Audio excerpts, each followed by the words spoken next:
সাহসী নারী, এই উদাহরণটা দিতে গেলে আমার সবার আগে মাথায় আসে আসমা বিনতে আবি বকর রাদিয়াল্লাহু আনহার ঘটনা। উনি কতটা সাহসী ছিলেন এটা আসলে সাওয়ার পাহাড়ে যাওয়ার পর এটা মাথায় আসলো। চিন্তা করে রাসূলুল্লাহ সাল্লাল্লাহু আলাইহি ওয়াসাল্লাম উনি আবু বকর রাদিয়াল্লাহু আনহুকে নিয়ে হিজরত করবেন। ওই হিজরতের সময় খাবারের দায়িত্ব ওই পাহাড়ে নিয়ে যাওয়ার এই দায়িত্বটা দেওয়া হয় আসমা বিনতে আবি বকর রাদিয়াল্লাহু আনহাকে। এটা কতটা ইম্পর্টেন্ট একটা দায়িত্ব আমরা বুঝতে পারি যে এই সময় রাসূলুল্লাহ সাল্লাল্লাহু আলাইহি ওয়াসাল্লামকে হত্যা করলে ১০০ উট পাবে এবং এখানে ওনার বাবাও রাসূলুল্লাহ সাল্লাল্লাহু আলাইহি ওয়াসাল্লামের সাথে। তো এই অবস্থায় উনি প্রতিদিন টিফিন নিয়ে যাইতেন রাসূলুল্লাহ সাল্লাল্লাহু আলাইহি ওয়াসাল্লামের কাছে, ওনাদেরকে খাবার খাওয়াতেন। ৩ দিন ছিলেন ওই পর্বতে। ডিস্টেন্সটা অনেক বেশি, অনেক বেশি বলতে একজন মহিলা মানুষের জন্য এই জায়গায় হেঁটে যাওয়া যেন তেন কথা না।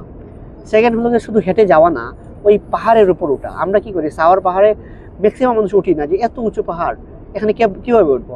হেরা গুহা যেমন দেখার পর আমরা মনে হয় না যে এই পাহাড়ে কীভাবে খাদিজা রাদিয়াল্লাহু আনহা উঠলেন, ঠিক তেমনি সাওয়ার পাহাড়ে ওঠার পর মনে হয় যে আসমা বিনতে আবি বকর রাদিয়াল্লাহু আনহা উনি কীভাবে এই পাহাড়টাতে উঠলেন। তার চাইতে ইম্পর্টেন্ট হলো ওনার যখন বাবা চলে গেলেন, রাসূলুল্লাহ সাল্লাল্লাহু আলাইহি ওয়াসাল্লাম নিজে চলে গেলেন মক্কায়, তখন সাহাবী বলতেই নাই, হাতে গোনা কয়েকজন সাহাবী।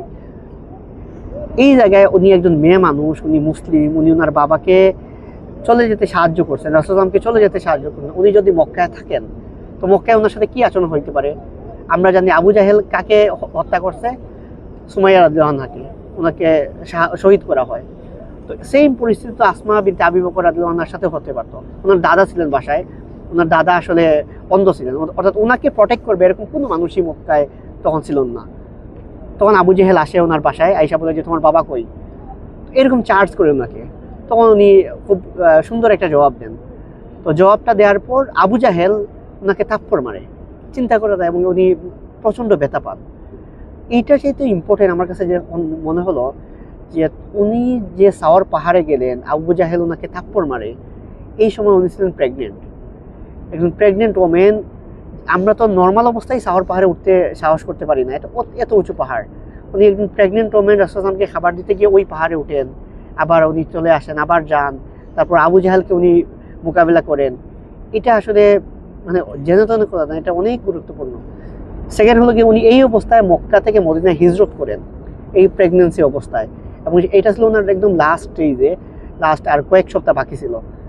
সো একজন মেয়ে মানুষ ফিল করতে পারবে আসলে এই জায়গায় একজন মেয়ে মানুষ একটা পাহাড়ের উপর উঠা, খাবার দেয়া, ওনার বাবা চলে গেছেন, ওনার ফ্যামিলি সবাই চলে গেছেন, উনি মক্কায় থাকা, আবু জাহেলদেরকে ফেস করা, তারপর উনি মদিনায় হিজরত করা, এবং মদিনায় এত কষ্ট করে উনি হিজরত করছেন। ওইখানে যাওয়ার পর ওনার ছেলে আব্দুল্লাহ ইবনে জুবাইর রাদিয়াল্লাহু আনহু ওনার জন্ম হয়। সো ওনার লাইফটা এইভাবে যদি আমরা দেখি যে একজন প্রেগনেন্ট ওমেন ওই অবস্থায়, ওনার প্রেগনেন্সির শেষ দিকে উনি কী পরিমাণ ধৈর্য, ত্যাগ, কী পরিমাণ সাহসিকতা প্রদর্শন করছেন, এটা দেখলে মনে হয় যে আমরা সাহসিকতার এক্সাম্পল দিই না, একজন নারী সাহসিকতা, ওনার এক্সাম্পলটা যদি সামনে রাখি তাহলে তো আমরা দুনিয়ার অন্য যে কোনো এক্সাম্পলটারে বলতে পারবো যে ওইটা তো কিছুই না। উনি ওনার রাসূলুল্লাহ ইসলামের বেস্ট জার্নি, ওনার বাবার বেস্ট জার্নি, সেই জার্নিতে উনি তাদেরকে হেল্প করেন। সুবহানাল্লাহ।